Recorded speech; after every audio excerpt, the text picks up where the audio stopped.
नमस्कार, आप देख रहे हैं लाइव 24 और मैं हूं आपके साथ कृतिका सूर्यवंशी। बुलेटिन की शुरुआत करते हैं बड़ी खबरों के साथ।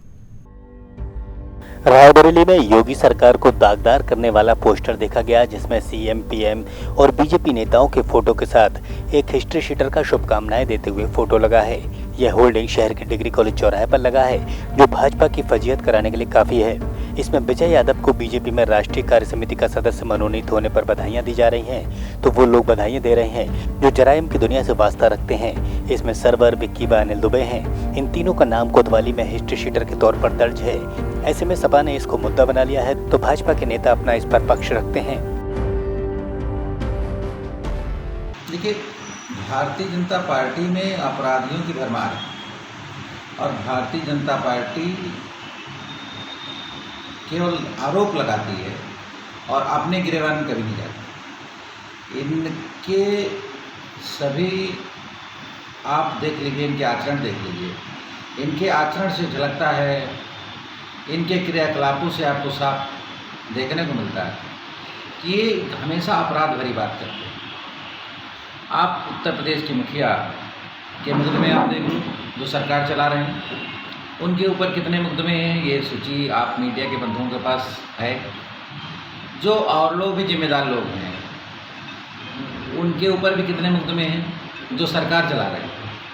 तो जब मुखिया के ऊपर ही इतने मुकदमे हों और उनकी ही एक बड़ी लंबी अपराध की और मुकदमों की सूची हो उनके ऊपर, तो जो उनके जो छोटे नेता हैं और जो कार्यकर्ता हैं, तो ये तो लाजमी है कि जब उनका मुखिया ही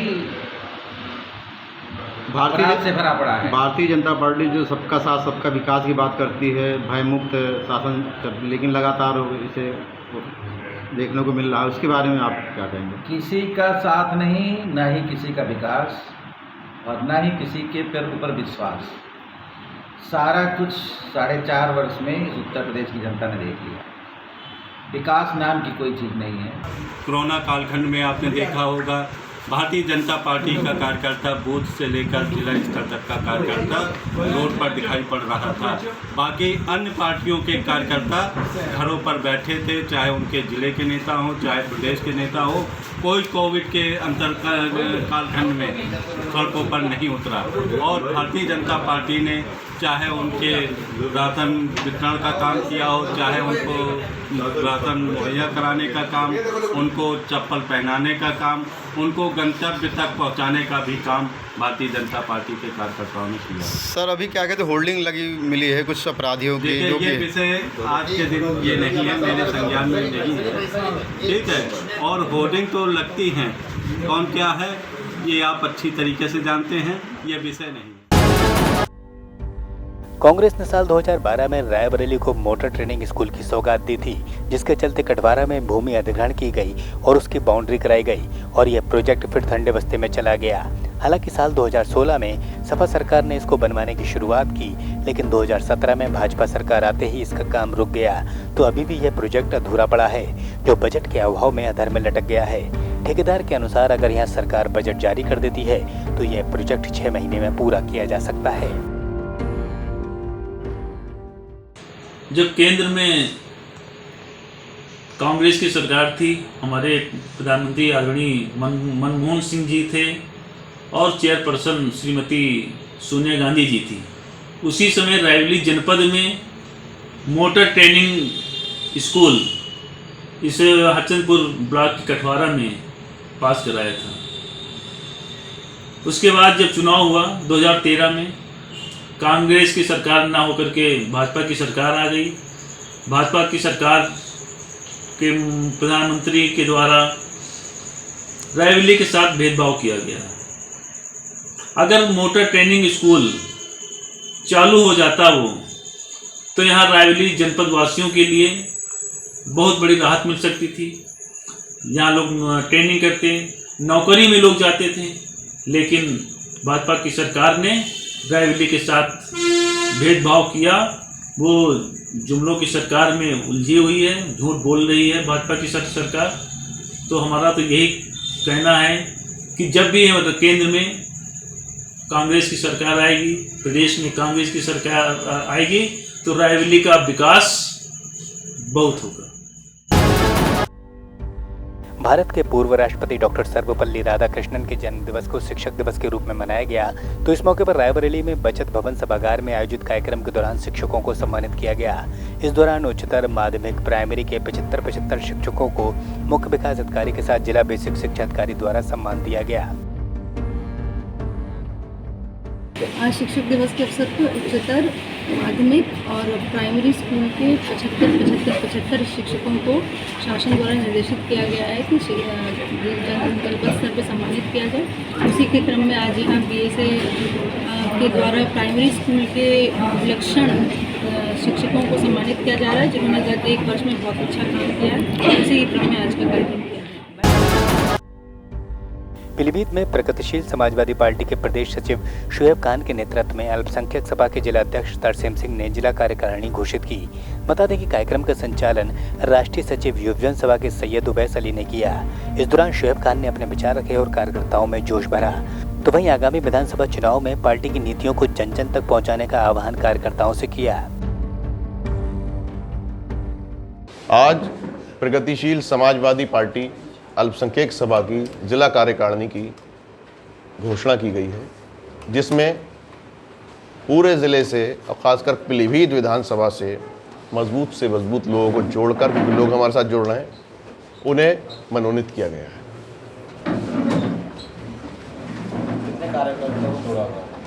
आज ज़िले की पूरी कमेटी, हमारे ज़िले के अध्यक्ष अल्पसंख्यक सभा के तरसेम सिंह ने पूरी कमेटी घोषित की है, जिसमें करीब 30 लोगों को मनोनीत पत्र दिया है।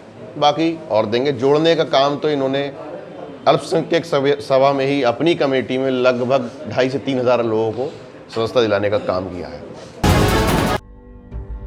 फरीदाबाद की राबिया सैफी के अपहरण के मामले में अब राजनीतिक तूल पकड़ लिया गया है। तो वहीं राबिया के मुरादाबाद ठाकुर के ग्राम बाका के घर पर पीड़ित परिजनों से मिलने सपा के सांसद स्टेशन पहुंचे, जहां उन्होंने अपनी शोक संवेदनाएं प्रकट की। तो वहीं पीड़िता को इंसाफ दिलाने के लिए गृह मंत्री को पत्र लिखकर CBI जांच कराए जाने की मांग उठाई।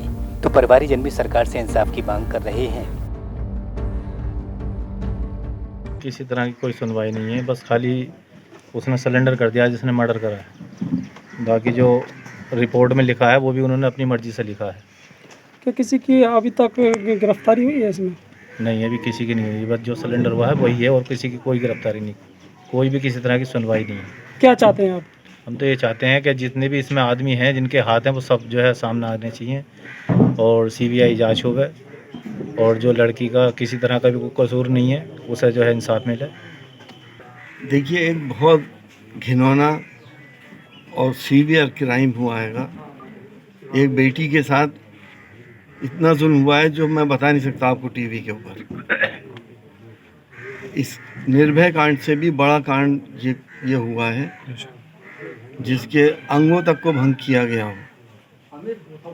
अफसोस की बात यह है कि पुलिस की कार्रवाई से कोई सेटिस्फाई नहीं है और पुलिस मदद नहीं कर रही किसी कार्रवाई में, ना ही कोई सपोर्ट कर रही, सहयोग भी नहीं कर रही।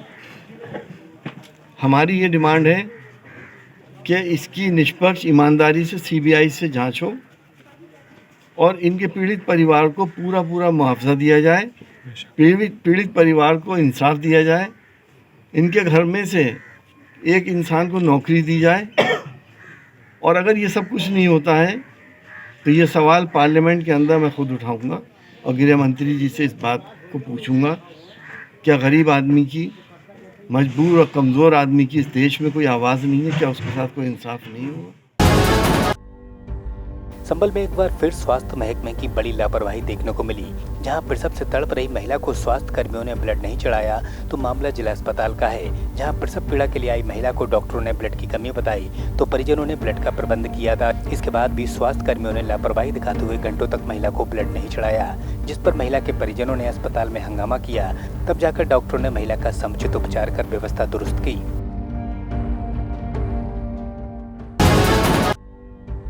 कन्नौज के मोचीपुर गांव में बीती अगस्त से स्टार्टर मोटर केबल के फूक जाने के बाद पेयजल संकट गहरा गया है। तो यहां से पानी की टंकी से 12 गांव की पेयजल आपूर्ति बंद हो गई है, जिसकी शिकायत को लेकर शासन प्रशासन को लिखा गया, लेकिन समस्या का हल नहीं निकला। तो अब विधायक अनिल धोरो ने ग्रामीणों की शिकायत के आधार पर 1 सप्ताह के भीतर अपनी विधायक निधि से इस कार्य को दुरुस्त कराए जाने की बात को कहा है। मोचीपुर गांव और आसपास के हमारे ख्याल से 12-13 गांव की गंभीर पेयजल की समस्या। बहुत पुरानी ये पानी की टंकी बनी हुई है और दोनों मोटर फूक गए और शायद हमारे ख्याल से इन आसपास के गांव में पेयजल की इतनी गंभीर समस्या 1 महीने से है। ये लोग, चूँकि सरकार भारतीय जनता पार्टी की है, यहाँ के सांसद भारतीय जनता पार्टी के हैं, उनसे इन लोगों ने अनुरोध किया कि ये पानी की टंकी ठीक करा दी जाए। तो चाहे नेता हो चाहे अधिकारी हो, इस गांव के लोगों से कहा गया कि सरकार के पास बजट नहीं है, छोटा सा काम है, 2-4 लाख रुपए लगने की बात थी, उसके लिए बजट नहीं है। हमें कल जैसे जानकारी हुई, सूचना दी, तो हम यहाँ उसी संबंध में आए थे कि किस तरह से समस्या है, समस्या की जानकारी की, अधिकारियों से बात की। हमने कहा अगर तुम्हारे पास पैसा नहीं तो पैसा हम देंगे। इन आसपास के ग्रामीणों की गंभीर समस्या को जाके भी देखा हमने, तमाम लोग यहाँ आए, इकट्ठा हुए, अपनी समस्या बताई। तो वाकई ऐसा लगता है कि भारतीय जनता पार्टी की सरकार में जनता की समस्याओं को निस्तारण करने की आवश्यकता नहीं समझते, नहीं महसूस करते भारतीय जनता पार्टी के नेता और अधिकारी। तो जिस तरह से यहाँ के ग्रामीण परेशान 1 महीने से, बाहर दूर दूर से समर ट्यूबवेल से, ट्रैक्टरों से पानी लाके अपनी प्यास बुझा रहे हैं, तो इतनी गंभीर समस्या होने के बावजूद भी सरकार ने नहीं सुना। हमारा प्रयास रहेगा 1 हफ्ते के अंदर जैसे भी हो इस समस्या का निराकरण कराने का प्रयास कर रहे हैं। मेरे साथ इस बुलेटिन में इतना ही। देश और दुनिया की बाकी खबरों के लिए देखते रहिए Live 24।